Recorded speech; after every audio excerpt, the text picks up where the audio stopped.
공항 버스 서비스에 대해서 발표해 주시겠습니다. 큰 박수 부탁드립니다.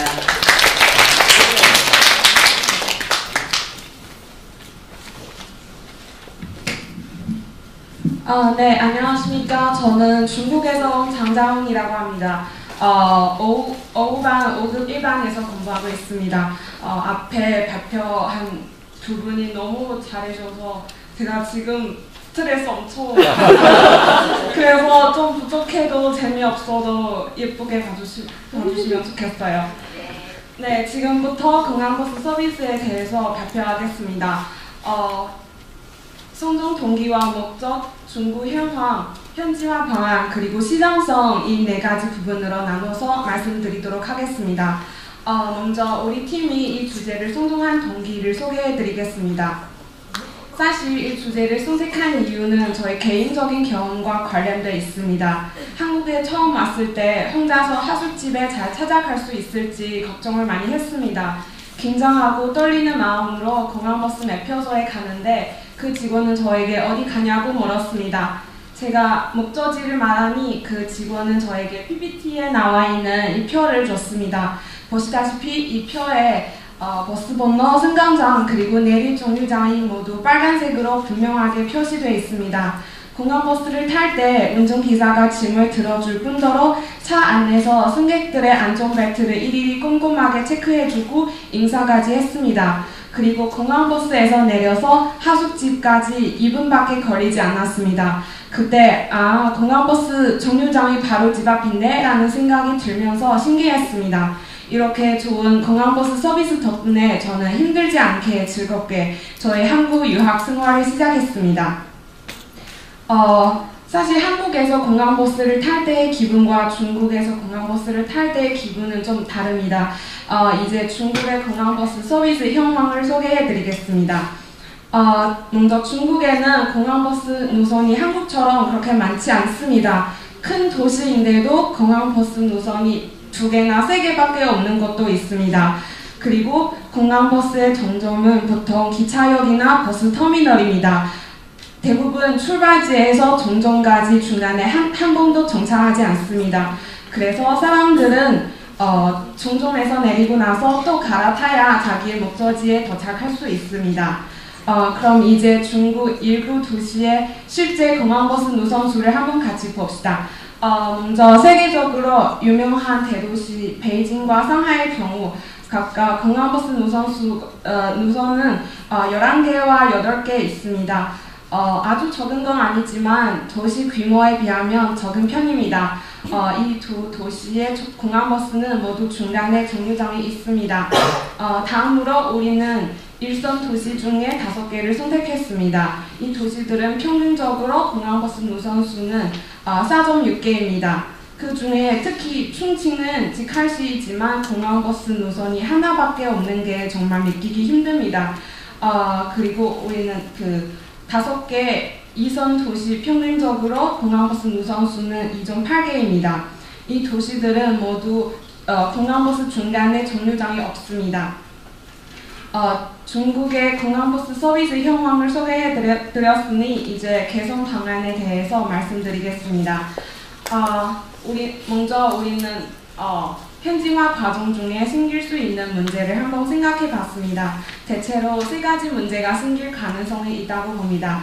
첫 번째는 비용 문제입니다. 공항버스 노선이 증가하면 새로운 버스 구입 비용, 운전기사 급여 지급 등으로 인해 지출이 많아질 것이라고 예상됩니다.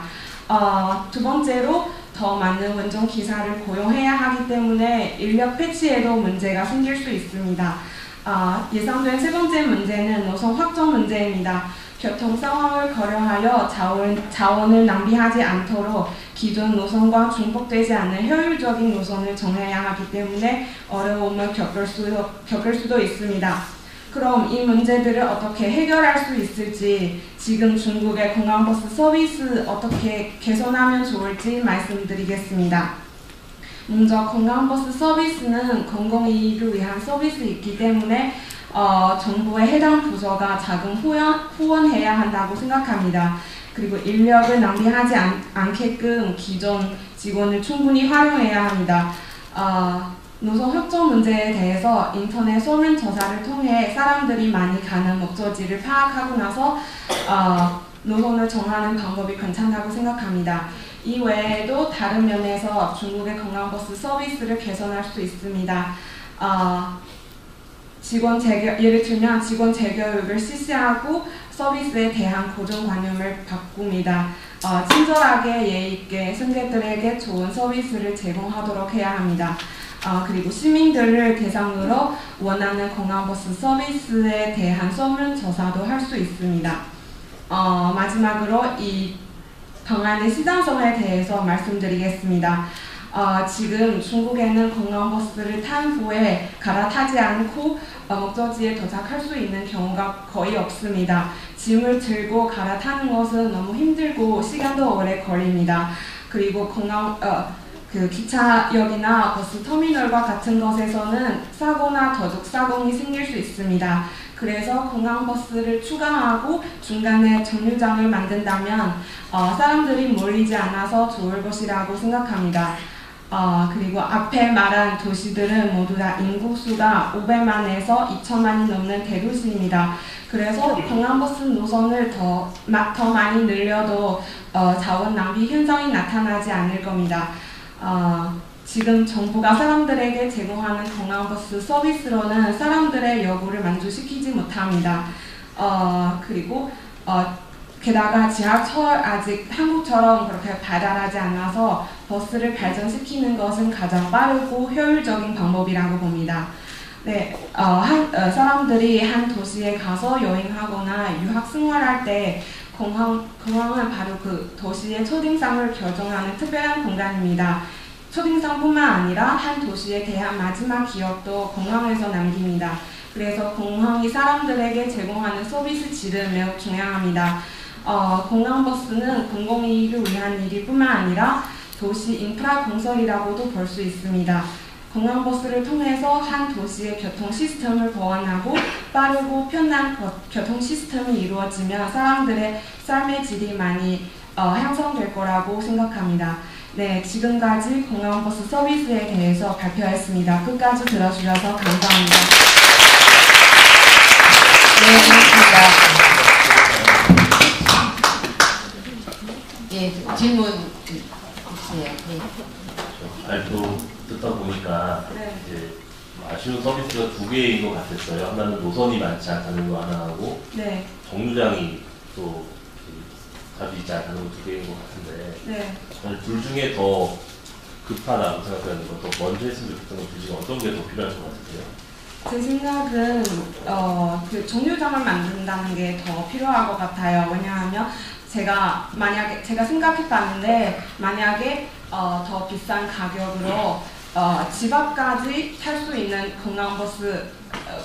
관광버스가 있다면 더 비싼 가격으로도 타야겠다는 생각이 들었습니다. 그래서 사실은 제가 중국에서 대학교 다닐 때도 제가 고향과 대학교 다니는 도시가 되게 멀어요. 그래서 비행기 타야 돼요.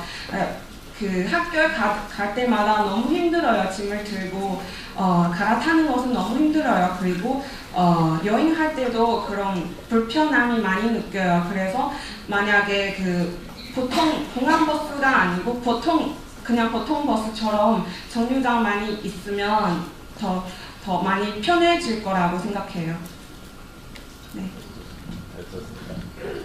그러면 본인이 생각하기에 정류장도 수요가 많으면 정류장이 당연히 많이 생겼을 텐데 지금 중국의 도시에 이런 정류장, 공항버스가 있음에도 불구하고 정류장이 만들어지지 않은 이유는 무엇이라고 분석하세요?